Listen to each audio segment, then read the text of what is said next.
I'm Steph from OnTheQT.ie, a globetrotter, adventure seeker and travel vlogger. I've teamed up with Red FM to bring you adventures from home and abroad with their new travel show, RedTravel. I'm going to be sharing my experiences, my adventures each week with you, allowing you to explore with me on RedTravel.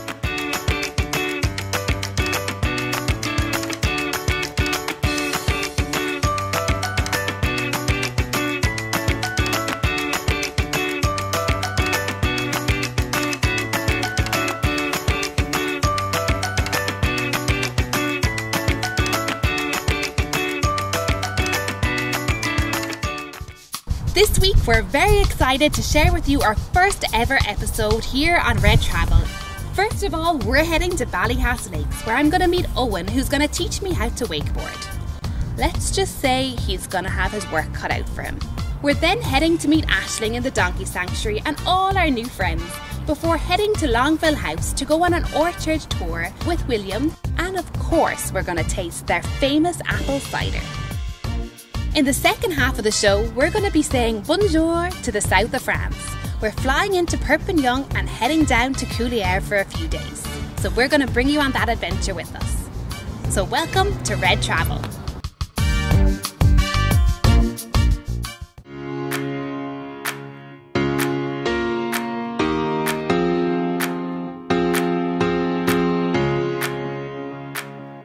We've arrived in Ballyhass Lakes, our first location of the day.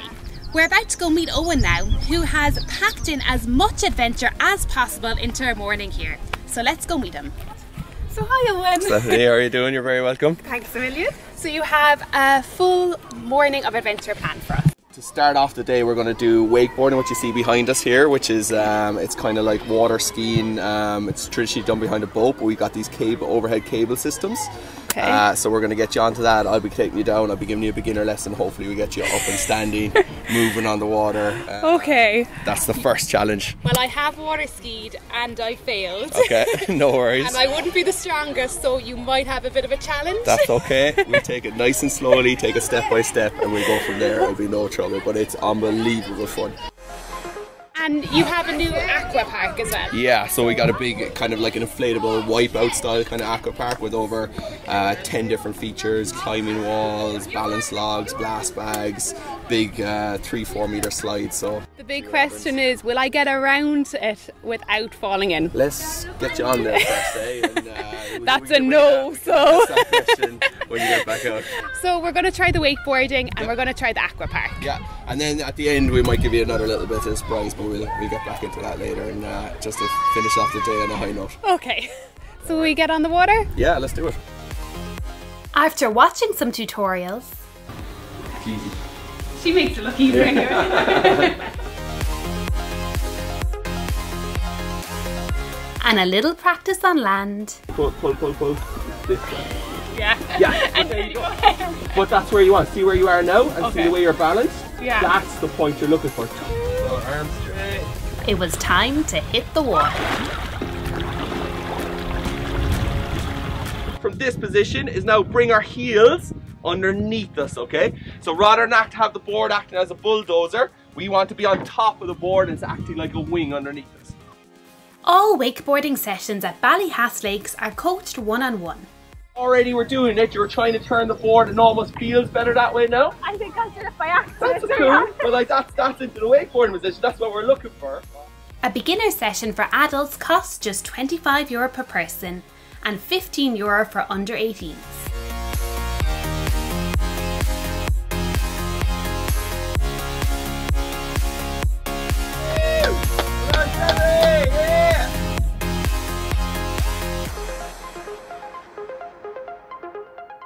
I was hooked. I honestly didn't want to get out of the water. So I'm down here at the aqua park now. Let's hope I don't get wiped out. The aqua park costs just €20 for adults and €15 for under 18s.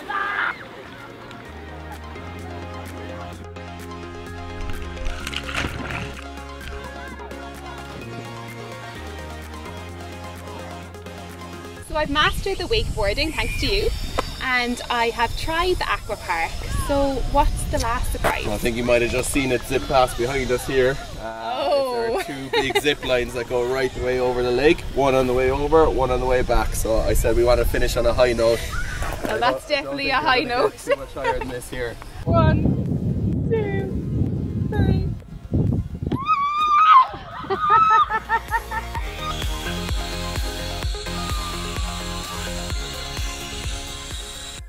There are lots of different packages to choose from with a range of different activities over at Ballyhass.ie.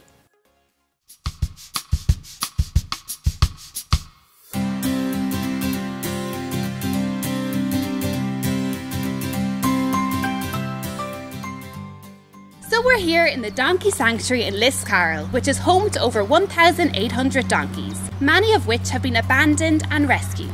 So we're about to go meet Aisling now, who's going to fill us in a little bit more. So thanks a million, Aisling, for showing me around today. So this farm in Liscarroll is open all year round? Yes, winter and summer, Monday through Sunday. So Monday to Friday we're open from 9:30 until 4:30. Then Saturdays, Sundays and bank holidays we're open from 10 a.m. to 5 p.m. It's free admission and free parking as well. If people would like, we do have a donation box, which is most welcome if anyone would like to make a donation, or people can adopt a donkey here in the centre. And it's around 40 minutes from Cork City then, That's right, yeah, 40 minutes drive directly from here to Cork City, and it's about 15 minutes drive from Mallow. Brilliant. So we go meet a few donkeys? Yes, great. We've all come over to say hello. They're very smart, aren't you guys? They're very smart. They're just wondering, what have these people brought for me?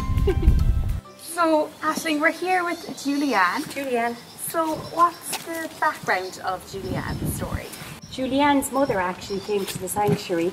Julianne is 10 years old next month, and Julianne's mother was rescued to come to the sanctuary, and when she came she was actually found to be in foal. Oh, nice. We don't actually have a breeding policy, but once a mare comes in foal, her foal would be afforded the same opportunities as every other donkey here. So Julianne was born here to the delight of everyone, and as you can see she's a lovely pet of a donkey.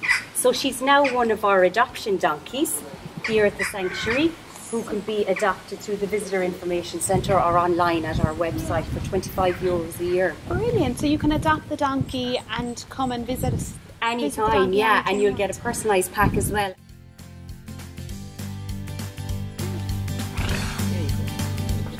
Oh, they're all over. Oh, they're so smart. So there's lovely walkways and beautiful scenery all around. And of course, these lovely donkeys to admire. And it really is the perfect outing for any kids this summer. Hi!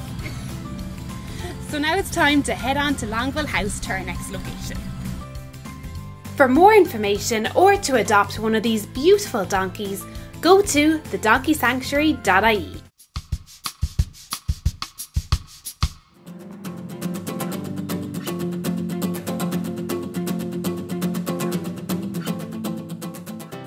So we're here in Longueville House, a Georgian house steeped in character and history.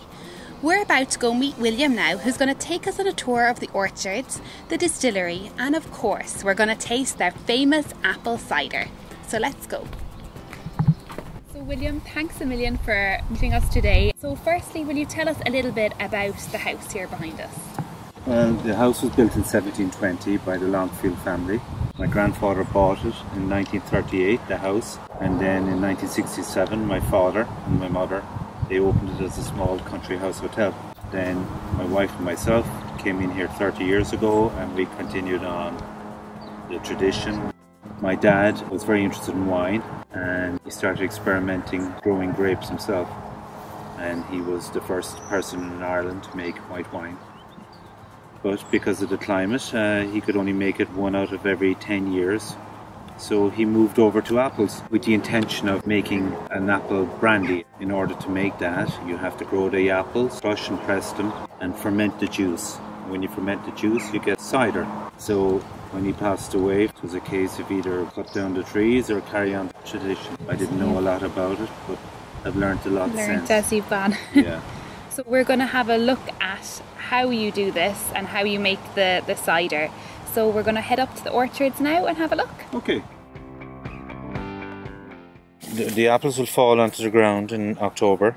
A tractor will come up along and blow them out from under the trees into the aisles here.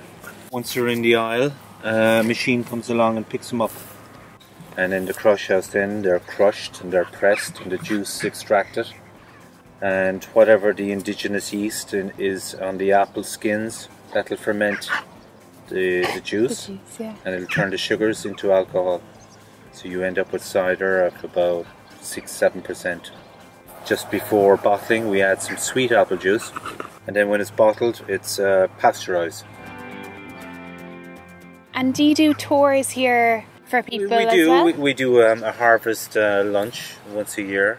Brilliant. In October. So I take people out like yourself here now, and I talk about what we do. And we do the tour and take them into the crush house and show them the pressing and all that's involved. Then so that's in October, is it? That's in October, yeah. So that's one for the diary. That's one for the diary, yeah. And do you do other tours here then during the year or during the summer? We do, yeah. People came by? Yeah. We just generally we generally need a group of people, you know. Yeah. So if you've a group of people that are keen to learn more about cider making and are looking for a unique experience, be sure to contact Longueville House. So there you have it. Lovely apple cider from tree to bottle. So we're going to say slán to the beautiful sunny Longueville House here and bonjour to the south of France. If you've any top tips or favourite destinations, be sure to share a photo or a video with us over on our Twitter, Instagram or Snapchat at RedTravel Show, and we will pick some of our favourites to feature on the show. Our goal was to find you a hidden gem in the south of France, and we most definitely found that with the Mediterranean jewel of Collioure. Our French adventure began by flying direct from Dublin to Perpignan with Aer Lingus. Aer Lingus offers 4 weekly flights from Dublin to Perpignan from April to September. After a short 2.5-hour flight, we arrived in Perpignan, a city steeped in history, so we decided to meet a local lady, Cecile, who took us on a stroll through the historic city. One of our favourite things was the Palace of the Kings of Minorca. A palace and fortress with gardens overlooking the full city of Perpignan. The admission fee is just €4 and is well worth the visit. We then drove to the picturesque fishing village of Collioure. Welcome to Collioure. Although we drove, you can also get a train which costs just €6 and takes about 20 minutes. What can I say? Collioure is a Mediterranean jewel just waiting to be discovered in the very south of France. We strolled through the quaint streets of the picturesque fishing village before heading in for some tapas.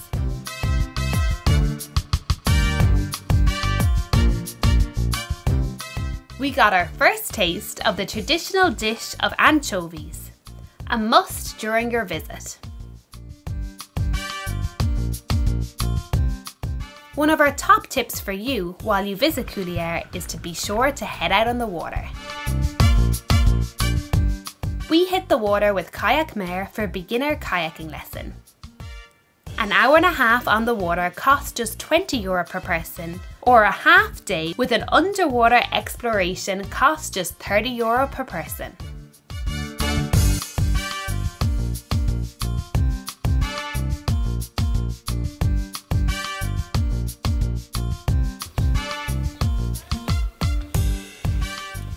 Exploring the picturesque streets of Collioure. After an evening stroll, we sat down and watched the sun set over the beautiful village. The following morning, I got up early to make the most of the day and started with a refreshing swim. Another activity to add to your bucket list is the little train of Collioure. It took us on an adventure through the vineyards, along picturesque roads, and to admire the wonderful views. It's a 45-minute excursion and costs just €8 for adults and €5 for kids. Our last adventure of the day was to explore Fort St. Elm. I would highly recommend going up to the top. On one side you have the fantastic views of Collioure, and on the other side you have the breathtaking views of the vineyard. This spot will give you the best views of Collioure. While in France, of course, the last activity was wine tasting. I got to meet 2 local winemakers to learn a little bit about their wines and also enjoy some traditional tapas. Collioure is the perfect place for a little breakaway. With a short flight and quick transfers, you'll be in the sunshine in no time at all. Now for me, it's time to head back to reality. Oh, I really did fall in love with the south of France. When can I go back? So there you have it, our first ever episode of RedTravel. Coming up next week, we're heading east. We're stopping off first in the Clock Tower in Youghal. We're also going to be exploring what the River Blackwater has to offer with Tony of Blackwater Cruises. And then we're getting on our bikes and checking out the new Greenway in Waterford. We're also going to be sharing our experience in Croatia and chatting to John Ennis about island hopping in Greece.